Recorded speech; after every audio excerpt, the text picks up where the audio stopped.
بصوا انا مش عارف اجيبها لكم ازاي، بس بالله عليك يعني شاركني الفرحه، فانا حبيت اشارككم الفرحه، فشاركني انت الفرحه وما تقلبش الفيديو بس، لان ده يعني حاجه رهيبه جدا.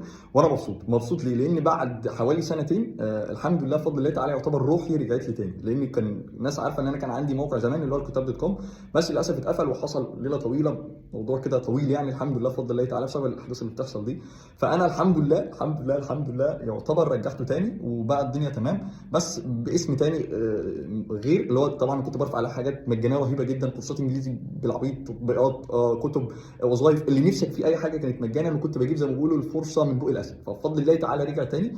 انت اسمه جينو دوت مثقف، جينو دوت مثقف تمام، او اللي هو اللي قدامك ده، يا اما تكتب على جوجل كده، يا اما تلاقيه في اول تعليق، يا اما تلاقيه في البايو تمام. بالله عليك ارجع اقول تاني، الفيديو ده انا عايزه يروح لكل الناس، لان انا فرحان بالوقيت يا ولد الولد بتاع يا جدعان.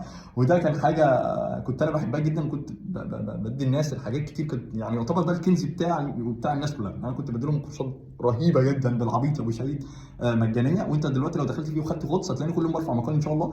اللغات بقى كتير، تعليم اللغه الانجليزيه من الالف للياء، تطبيقات نفسك فيها كله مجاني مجاني، اي ماتيريال انت عايزها تلاقيها مجاني. ارجع اقول تاني جينو دوت مثقف. يلا بقى يا ابو شهيد شير كده ولا وفرحوني.